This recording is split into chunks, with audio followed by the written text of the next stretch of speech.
Bonjour, pour cette 25e édition de Fashion Hours, nous recevons le photographe Michael Guichard. Originaire de Poitiers et après des études dans le domaine technique, il débute sa carrière professionnelle en tant que dessinateur-projeteur. Parallèlement à son métier, il se passionne pour la photographie.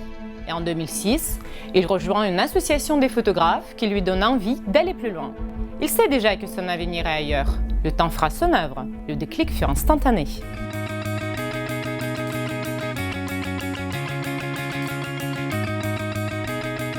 Bonjour Michael. Bonjour Evgenia.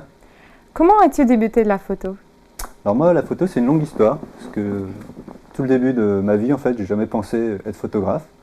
Mais vers l'âge de 27-28 ans, j'ai acheté mon premier appareil photo.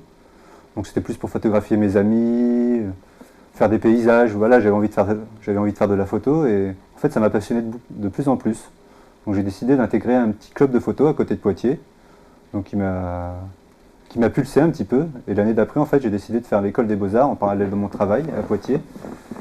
Et ça c'était vraiment déclencheur pour moi. Et je me suis dit, bon là, je laisse tomber mon travail, je laisse tout tomber, je change de vie et je pars à Paris pour faire une école de photo.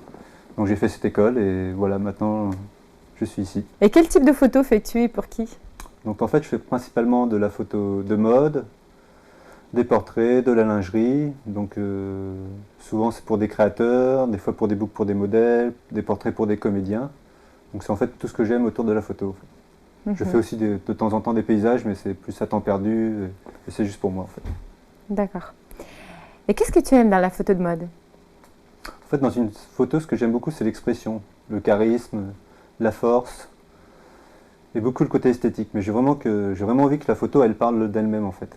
Pour moi, c'est très important que quand on voit une photo, on sente quelque chose qui se dégage.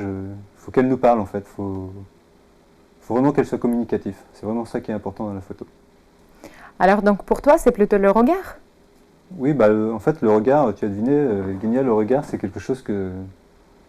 Pour moi, c'est la chose la plus importante dans la photo. Donc quand je fais une série de photos, par exemple, ma première sélection, j'ai fait l'editing, je regarde que les yeux de la modèle ou du modèle, je regarde que les yeux et je choisis déjà toute cette photo par rapport à ça. Et ensuite, après, une fois que j'ai cette sélection, je rétrécis mon choix. Mais voilà, la première chose, c'est le regard. Si le regard ne me plaît pas, je ne choisis pas la photo. Et donc, as-tu des photographes qui t'inspirent et qu'est-ce qui t'accroche dans la photo? En fait, les premiers photographes qui m'ont inspiré, qui m'inspirent toujours, ça ne veut pas dire que je fais ce qu'ils font, mais en fait j'aime beaucoup leur regard et leur façon de prendre les photos. En fait, c'est des photographes comme Jean Loussieff.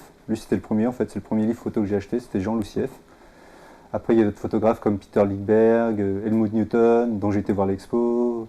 Beaucoup de photographes en fait qui font du noir et blanc, parce que pour moi, c'est le noir et blanc, ça m'inspire beaucoup en fait. Donc, qu'est-ce que tu penses des appareils photo argentiques? Déjà, c'est une bonne école et ça a quelque chose de magique en fait.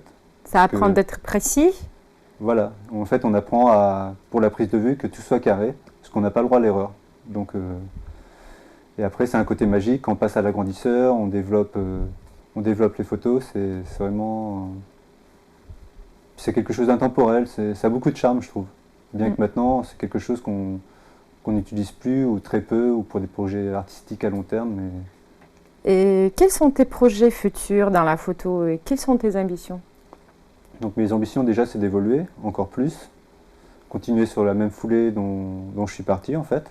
Toujours en tant que photographe, mode, portrait, beauté? Voilà, photographe, mode, portrait, beauté.